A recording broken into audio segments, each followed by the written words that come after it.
ಪಲಾವ್ ಮಾಡ್ಲಿಕ್ಕೆ ಬಂದಿದ್ದೀನಿ ನಾನು. ಇದಕ್ಕೆ ಸ್ವಲ್ಪ ಎಣ್ಣೆ ಹಾಕ್ಕೊಂಡು ಬಿಡೋಣ. ನನ್ನ ಮಗ ಇದ್ದರೆ ಈ ರೀತಿ ಡೈರೆಕ್ಟಾಗಿ ವಾಯ್ಸ್ ಕೊಡೋದಕ್ಕೆ ಆಗೋದಿಲ್ಲ. ಕೂಜಿ ಹಾಕ್ತಾನೇ ಇರ್ತೇನೆ ನಾನು. ಅದಕ್ಕೆ ಸ್ವಲ್ಪ ಕಾಯಿಲಿ ಎಣ್ಣೆ, ಆಮೇಲೆ ಈ ಗರಂ ಮಸಾಲೆ ಎಲ್ಲ ಹಾಕ್ಕೊಳ್ಳೋಣ. ನಾನು ಯಾವತ್ತೂ ತೋರಿಸ್ತಾನೆ ಇರ್ತೀನಿ ಪಲಾವ್ನ. ಇವತ್ತು ನನ್ನ ಮಗಳು ಬೆಳಗ್ಗೆ ಆರ್ಡ್ರ್ ಮಾಡಿಟ್ಟು ಹೋಗಿದ್ದಾಳೆ, ಇವತ್ತು ಪಲಾವ್ ಮಾಡು ಮಮ್ಮಿ ಅಂತ ಹೇಳಿ. ಅವಳಿಗಂತೂ ಎಷ್ಟಿಷ್ಟ ಅಂದರೆ 3 ಹೊತ್ತೂ ಅದೇ ತಿಂತಾಳೆ. ಅದು ಸ್ವಲ್ಪ ಜಾಸ್ತಿನೇ ಮಾಡಿರ್ತೀನಿ ನಾನು. ಈ ಸರಿ ತಂದಿರೋ ಪಲಾವ್ ಎಲ್ಲ ತುಂಬ ಚೆನ್ನಾಗಿದೆ ಮಾತ್ರ, ಒಂದು ಹಾಳಿಲ್ಲ ನೋಡಿ, ಸೂಪರಾಗಿದೆ. ಎಲ್ಲ ಹಾಕಿದ್ದೇನೆ, ಎಷ್ಟು ದೊಡ್ಡ ಇದೆ ನೋಡಿ ಎಲೆ. ಹೋಸಲ ತಂದಾಗ ಸ್ವಲ್ಪ ಏನೋ ಅದು ಏನಂತೀರ ಅದಕ್ಕೆ, ಗುಳ್ಳೆ ಥರ ಇತ್ತಪ್ಪ ಅದು. ಇದು ಆ್ಯಕ್ಚುಲಿ ನಿಜವಾದ ದಾಲ್ಚಿನ್ನಿ. ನಾನು ಇದನ್ನೇ ತರೋದು ಯಾವಾಗಲೂ. ಒಂದೊಂದ್ಸತಿ ನಮ್ಮ ಮನೆಯವ್ರು ಹೋದರೆ ಅದು ಚಕ್ಕೆ ಥರ ಇರುತ್ತಲ್ವ, ಅದನ್ನು ತರ್ತಾರೆ. ನಾನು ಹೋದರೆ ಇದನ್ನೇ ತೊಗೊಂಡು ಬರ್ತೀನಿ. ಏಲಕ್ಕಿ, ಲವಂಗ. ಆ್ಯಕ್ಚುಲಿ ನಾನು ಮಿಕ್ಸ್ ಇರೋದನ್ನು ತಂದಿದ್ದೀನಿ. ಇದು ರಿಲಯನ್ಸ್ ಅವ್ರದ್ದೇ. ಸಪ್ರೇಟ್ ತರೋದಕ್ಕೆ ಹೋದರೆ ಭಾಳ ಕಾಸ್ಟ್ಲಿ. ಅದಕ್ಕೇ ಈ ರೀತಿ ತಂದುಬಿಟ್ರೆ ಸ್ವಲ್ಪ ಇದಾಗಿಬಿಡುತ್ತೆ.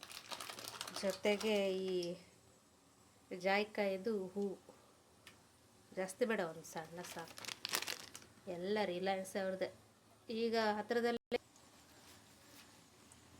ಮೊದಲು ಕೂಡ ಇತ್ತು, ಬಟ್ ನಾವು ಹೋಗ್ತಾ ಇರಲಿಲ್ಲ ತರೋದಕ್ಕೆ, ಸ್ವಲ್ಪ ಕಾಸ್ಟ್ಲಿ ಅಂಥೇಳಿ. ಈಗ ಸ್ವಲ್ಪ ಕಡಿಮೆ ಇದೆ ರೇಟ್ ಎಲ್ಲ. ಮತ್ತು ನಮಗೆ ಹತ್ತಿರದಲ್ಲಿರುವಂಥದ್ದು ಸ್ವಲ್ಪ ಸ್ಪೇಷಿಯಸ್ ಆಗಿದೆ, ಆರಾಮಾಗಿ ಹೋಗ್ತಾ ಇರ್ಬೋದು. ಈ ಡಿ ಮಾರ್ಟಿಗೆಲ್ಲ ಹೋದರೆ ಅದಕ್ಕಿಂತ ಕಡಿಮೆ ಸಿಗುತ್ತೆ, ಬಟ್ ರಶ್ ಅಂತೂ ನೋಡೋದೇ ಅಲ್ಲ, ಅಷ್ಟು ಜನ ಇರ್ತಾರೆ ಅಲ್ಲಿ.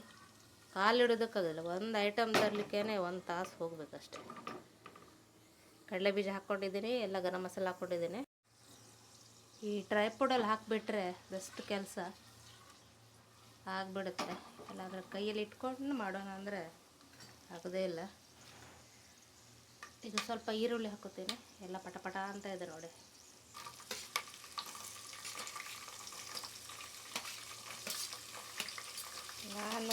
ನನಗೆ ಯಾವ ಟೈಮಲ್ಲಿ ಯಾವ ರೀತಿ ಮನಸ್ಸು ಬರುತ್ತೋ ಆ ರೀತಿ ಪಲಾವನ್ನ ಮಾಡ್ಕೊತೀನಿ. ಏನು ಅದೇ ಬೇಕು ಇದೇ ಬೇಕು ಅಂತಿಲ್ಲ, ಇರೋ ಸಾಮಾನದಲ್ಲೇ ಮಾಡ್ಕೊಂಬಿಡ್ತೀನಿ ನಾನು.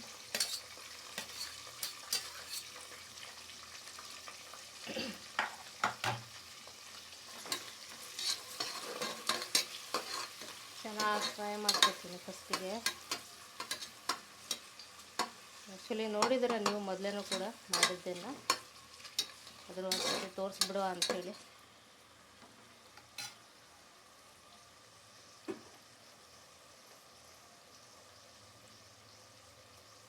ಬೆಳ್ಳುಳ್ಳಿ ನೀವು ಬೇಕಿದ್ರೆ ಹಾಕ್ಕೋಬೋದು, ಪೇಸ್ಟ್ ಮಾಡಿ ಕೂಡ ಹಾಕ್ಕೋಬೋದು.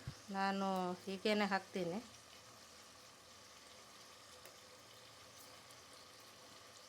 ಕೆಲವು ಸತಿ ಹಾಕೋದೇ ಇಲ್ಲ, ಖಾಲಿ ಶುಂಠಿ ಹಾಕಿ ಮಾಡ್ತೀನಿ.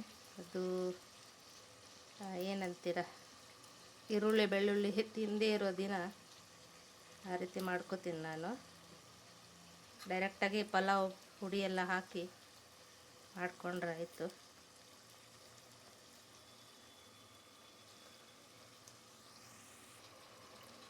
ನೋಡಿ, ಎಲ್ಲ ತರಕಾರಿ ಹಾಕ್ಕೊಂಡಿದ್ದೀನಿ. ನಾರ್ಮಲಾಗಿ ಕ್ಯಾರೆಟು, ಬಟಾಟೆ, ಜೊತೆಗೆ ಟೊಮೆಟೊ, ಮತ್ತು 2 ಈ ಬಜ್ಜಿ ಮೆಣಸಿರುತ್ತಲ್ವ ಅದು. ಬೇಕಾದರೆ ನೀವು ಕ್ಯಾಪ್ಸಿಕಮ್ ಹಾಕ್ಕೋಬೋದು, ಟೇಸ್ಟ್ ಚೆನ್ನಾಗಿ ಬರುತ್ತೆ ಇದರಿಂದ. ಇವತ್ತಿಂದ ನಮ್ಮ ಮನೆಯವ್ರಿಗೆ ಶ್ರಾವಣ, ನನಗಿಲ್ಲ. ಒಂದು ಸತಿ ಟ್ರೈ ಮಾಡಿದೆ ನಾನು, 1 ತಿಂಗಳು ಹರಹರ ಆಗೋಯ್ತು ನನಗೆ.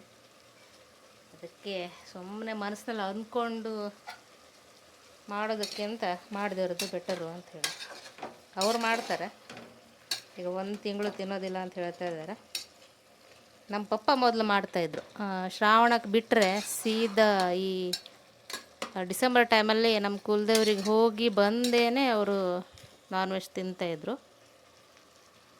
ಈಗ ಬಿಟ್ಟಿದ್ದಾರೆ, ಸ್ವಲ್ಪ ಹೆಲ್ತ್ ಇಶ್ಯೂಯಿಂದ. ಈಗ ಆಗೋದಿಲ್ಲಲ್ವ ಏಜ್ ಆದಮೇಲೆ, ಅದಕ್ಕೆ ನಾವೇ ಬೇಡ ಅಂತ ಹೇಳಿ ಬಿಡಿಸಿದ್ವಿ. ಬಟ್ ಶ್ರಾವಣ ಮಾಡುತ್ತೆ ಅಂತ ಹೇಳ್ತಾ ಇದ್ದಾರೆ. ಶ್ರಾವಣದಿಂದ 11 ದಿನ ಗಣಪತಿ ಕುಳಿಸ್ತಾರಲ್ವ, ಅದು ಪೂರ್ತಿ ಆಗೋ ತನಕ ಅಲ್ಲಿ ತನಕ ಮಾಡ್ತಾರೆ ಅವರು. ಈಗ ಇದಕ್ಕೆ ಉಪ್ಪು ಹಾಕ್ತಾ ಇದ್ದೀನಿ. ಒಟ್ಟಿಗೆ ಹಾಕ್ಕೊಳ್ತೀನಿ ನಾನು, ಎಷ್ಟು ಬೇಕೋ ಅಷ್ಟನ್ನು. ಸುಮಾರು ಮಾಡ್ತೀನಲ್ವ, ಹಾಗಾಗಿ ಒಂದು 2 ಚಮಚ ಹಾಕಿದ್ದೀನಿ.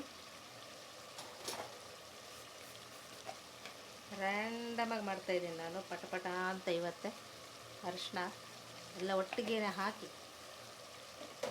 ಒಂದೊಂದು ಸಲ ಒಂದರ ಮಾಡ್ತೀನಿ ನಾನು, ನನ್ನ ಮನಸ್ಸಿಗೆ ಬಂದಾಗ. ಹೊರಗಡೆ ಎಲ್ಲ ಸ್ವಲ್ಪ ಗಿಡ ನೆಡಬೇಕು ಅಂತ ಇದ್ದೀನಿ, ಬಟ್ ಆಗ್ತಾನೇ ಇಲ್ಲ. ಯಾಕಂದರೆ ಹೊರಗಡೆ ಇದು ನೀರು ಹೋಗುತ್ತಲ್ಲ, ಈ ಲಿಂಟನ್ ಅಂತೀವಲ್ವ, ಅದು ಒಡೆದೋಗಿದೆ. ಕಾಂಪೌಂಡ್ ಒಳಗಡೆ ಅಲ್ಲ, ಹೊರಗಡೆ ರಿಪೇರಿಗೆ ಕೊಟ್ಟಿದ್ದೀವಿ. ಅವರು ಬರೋದು ಯಾವಾಗ 1 ವರ್ಷ ಆದಮೇಲೆ ಏನೋ ಗೊತ್ತಿಲ್ಲ, ಇನ್ನೂ ಬಂದಿಲ್ಲ. 1 ತಿಂಗಳಾಗ್ಲಿಕ್ಕೆ ಬಂತು. ಅದು ಮಾಡೋದು ಯಾವಾಗಲೂ ದೇವರಿಗೆ ಗೊತ್ತು. ಎಲ್ಲ ಹಾಕಿದ್ದೇನೆ.